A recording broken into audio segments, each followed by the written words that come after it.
London, 1804. A city gripped by terror, not from a murderer lurking in the shadows, but from something far stranger. People swore they had seen a ghost wandering the foggy streets of Hammersmith, a pale figure said to grab victims and vanish into the night. Fear spread like wildfire, and soon neighbors began patrolling with weapons, desperate to protect themselves. But one cold January evening, that fear turned deadly, and a man was left dead on the cobblestones, not by a ghost, but by another terrified human being. Don't miss out on the next chilling mystery. Hit subscribe and tap the bell icon so you're the first to know when new stories drop. The Hammersmith district of London, at the turn of the 19th century, was a small but tightly knit community. By day, it looked ordinary. Families walking along cobbled streets, tradesmen heading to market, children playing near the river. But once night fell, the atmosphere shifted. A chilling story spread among neighbors. A man had taken his own life, and now his restless spirit haunted the village.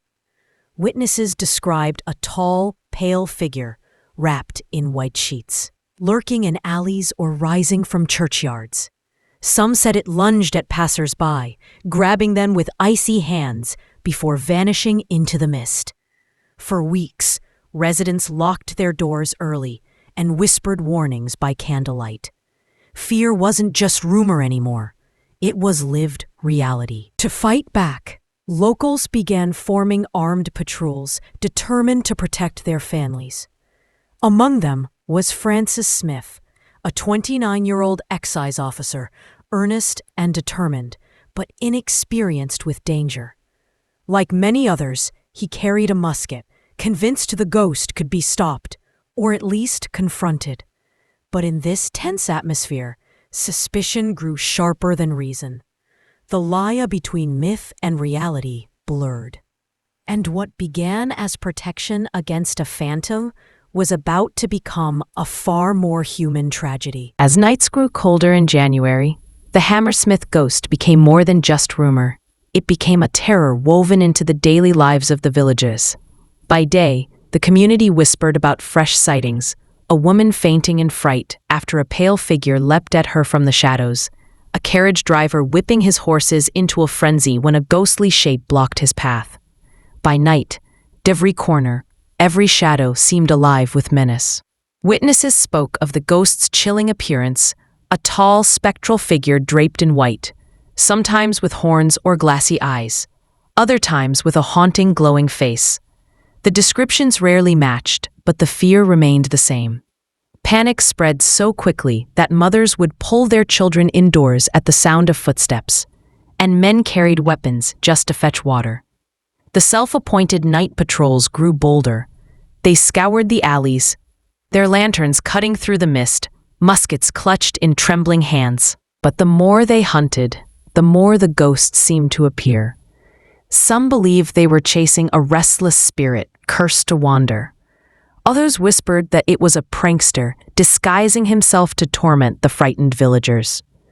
Francis Smith, eager to prove himself, grew restless. Each night he joined the search, his musket heavy in his hands, his eyes darting at the faintest movement. He believed that if he could confront the ghost, he could restore calm to Hammersmith. But underneath that determination was a gnawing fear, the kind that can twist into desperation. The fog only added to the confusion. Shapes blurred, lantern lights scattered, and even familiar landmarks seemed strange and distorted. Neighbors eyed each other with suspicion, uncertain of who was truly protecting the town and who might be the ghost in disguise. Then came the night of January 3rd. Smith and his companions patrolled the streets as usual, boots crunching against frost, breath clouding in the freezing air. Hours dragged by, each second thick with dread. Somewhere in the mist, a figure moved. Tall, pale, unmistakably ghost-like. Smith raised his musket, his hands shaking. The patrol froze in silence. This was the moment the legend would turn to tragedy. The figure in the fog drew closer. its white shade shifting with every step. Francis Smith's heart pounded as he steadied his musket, convinced he was staring into the face of the ghost that had haunted Hammersmith for weeks. "Stand and declare yourself," he shouted into the mist, but the night swallowed his words. The pale figure kept moving. In a surge of fear and determination, Smith pulled the trigger. The musket roared, echoing off the stone walls, and the figure collapsed instantly onto the frozen cobblestones. Silence fell, broken only by the ringing in Smith's ears, and the distant clatter of frightened villagers running to see what had happened. As the smoke cleared, lantern light revealed the truth. The ghost was no apparition. It was Thomas Millwood, a 29-year-old bricklayer, dressed in his work clothes, white linen trousers, a white flannel shirt, and an apron, the uniform that had made him appear ghost-like in the fog. Smith froze, his musket lowering as horror washed over him. Around him, the patrol gasped. The ghost that had haunted their imaginations was nothing more than a man walking home from visiting his family. And now he lay dead, the victim of fear turned fatal. What had begun as whispers of a restless spirit had ended with an innocent life taken. Francis Smith was immediately taken into custody. What followed was one of the most unusual trials in English history. In January 1804, he stood before the court, accused not of killing a ghost, but of murdering an innocent man. The courtroom was packed, the air thick with tension. Smith admitted firing the shot, but pleaded that he had truly believed he was defending himself and his neighbors from the dreaded Hammersmith ghost. His defense argued that fear had clouded his judgment, that no man could be expected to react calmly when confronted with what seemed to be a supernatural threat. But the prosecution saw it differently.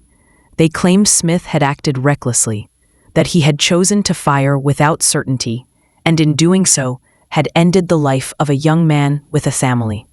The jury wrestled with the question, was Smith a murderer or merely a man trapped by the hysteria of his time?